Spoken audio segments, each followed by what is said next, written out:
Hello, this is going to be my first ever sort of deck build and gameplay of that deck. So this is going to be a green one, so mono green, and it's going to have a lot of sort of draw power and large creatures that I'm going to play sort of late game.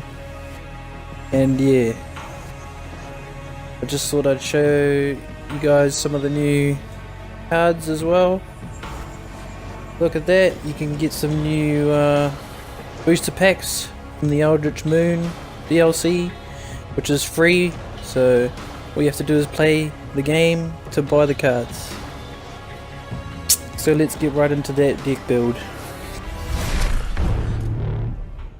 Okay, so I'm not going to get into too much detail about what cards I've chosen here. You probably already know what most of them are.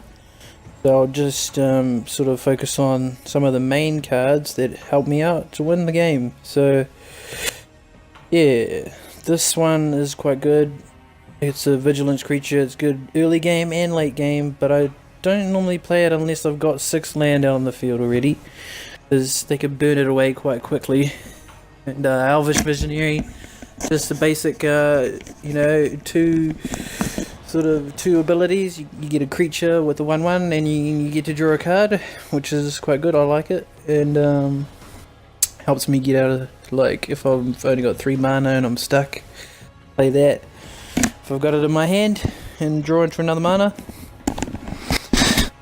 So this Planeswalker's in there. It's Nissa, and you probably already know what she does, but because I've got 2 Planeswalkers in here, I've got both Nissas. You can't have them both on the field at the same time, which is a little bit annoying. But I've only ever had that happen once, so either I get one or the other, so it's pretty good. Elemental Bond keeps your hand full. When most of the creatures in here enter the battlefield, they've got 3 or more toughness, or power, sorry, should I say. Pulse of Mercer. Yep, that gives you 6 life, and you get to put a creature into a player's hand. So if you're playing the 2-headed giant, you can actually use that to put your teammates' creatures from their graveyard back in their hand, and you still gain 6 life, which is quite good. I don't know if you already knew that, but yeah, it's a good little tip. Also, yeah, that's the other Planeswalker, so she's really just there to try and get that +7 ability. Or -7 ability, and you get to draw cards equal to the amount of land you control, and you get to gain life as well, so quite good. What you just saw there was the werewolf. Its power and toughness are equal to the amount of cards that you have in your hand, and so that's when the Elvish Visionary and the that enchantment it comes into play, because you're going to have lots of cards in your hand most of the time. Also, its flip side is Vigilance Trample Werewolf with it has power and toughness equal to the amount of all cards in all players' hands, so that's quite good. That's the only werewolf that I believe is in here. So Green Warden of Mercer, yeah, everyone knows, I spoke about that before. When you play it, you get to put a card from your graveyard back into your hand. Also, when it dies, it has the same ability. And Nissa's Renewal, that's quite good late game, just to get an extra jump, so you can maybe play 2 of your big creatures in one turn. Also, you gain 7 life. Guy's Revenge can't be countered, and it cannot be targeted by spells or abilities from non-green sources. And it has haste, which is a pretty good a card. Estimator of the Provinces. This is a new card that I just unlocked in one of my booster packs, the first booster pack I believe it was that I bought, which is quite good. And you get to play it for its emerge cost, which means I can sacrifice a creature I control, and it sort of discounts the price of the card. Also gives everything on the battlefield +2/+2 trample, which can win the game, especially if you've got Primal Bellows in your hand. Alright, so let's take a quick look at the first hand. No.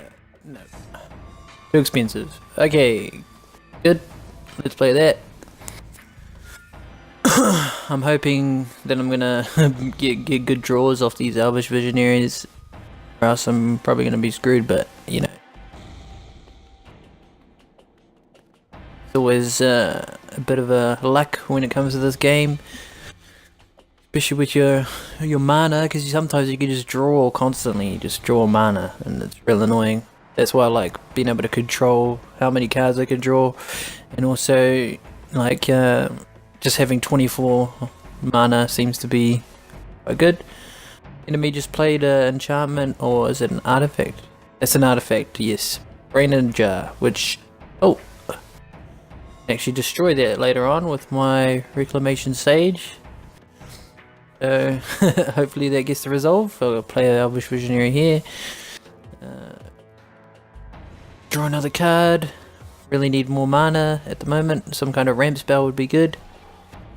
Got that Planeswalker just sitting there. Probably won't play that. It's not gonna help me out.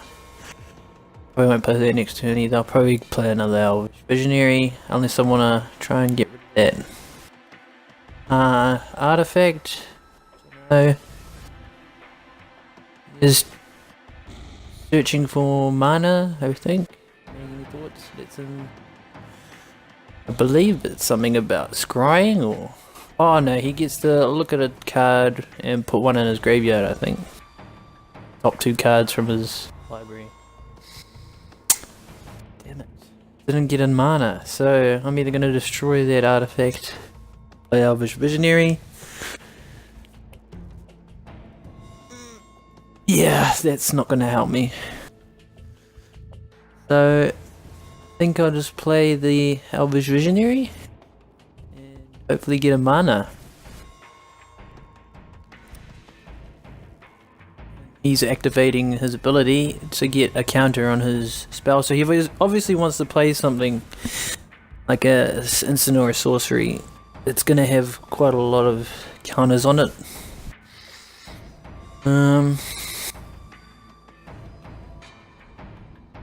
Yep. Attack. I didn't get a mana.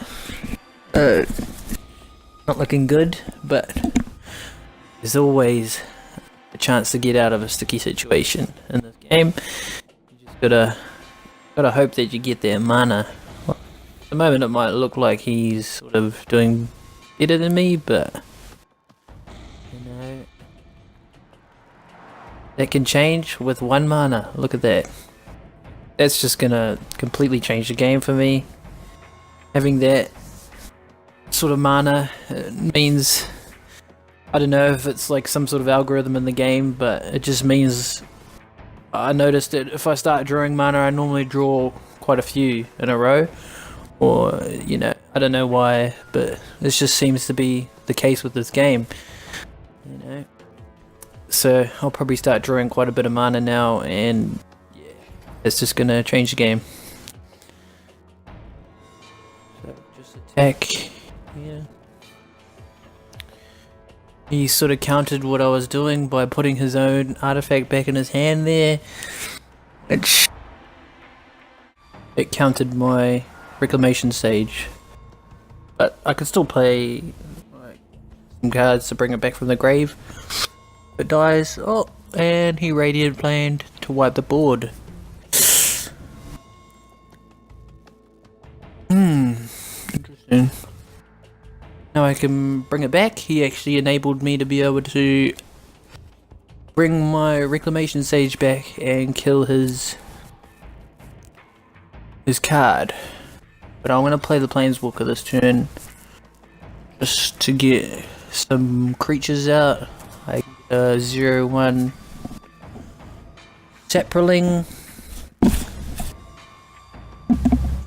And it's a good chance to get a couple of counters on my Planeswalker.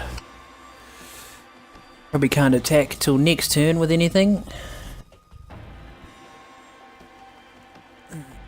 Don't imagine he'd have haste creatures in there. Oh, and what's he gonna do with that? Probably get his Radiant Flames back. Which would probably actually Yeah, that's not going to worry me too much. By the time I get the mana out, I can play these creatures and they're not going to be affected by that.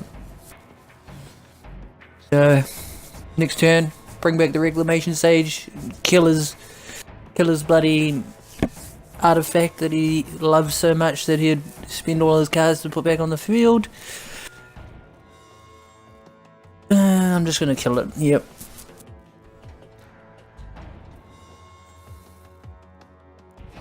He can't do anything to stop it this time, I bet. Good.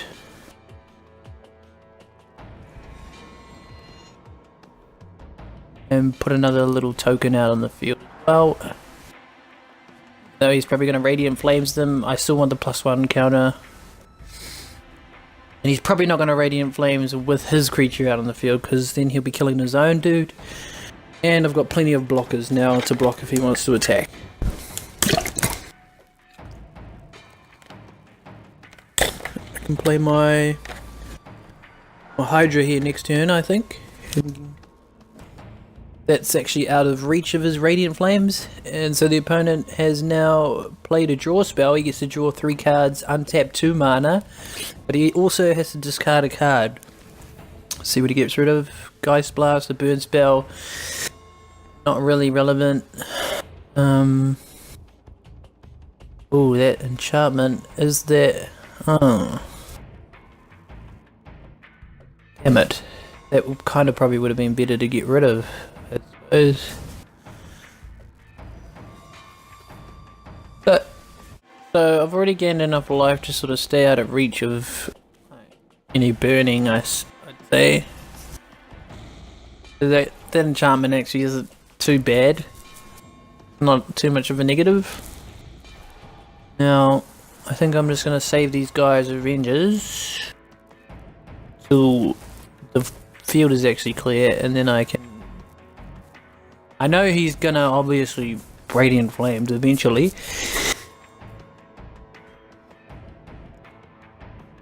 which could be a clear opening. I'll get some damage in here. So hopefully I can get in with a haste. Yeah. Try and force him to tap out as well. Maybe he's got some bird spells where he can kill my Hydra as well as all the creatures on the field. No, but hopefully he taps out so I can Gaia's Revenge and just kill him. Oh, he's taking another turn. No, trying to save it.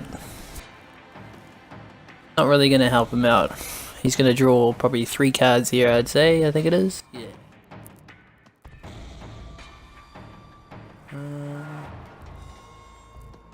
I think he's getting a little frustrated here because he played that quite angrily.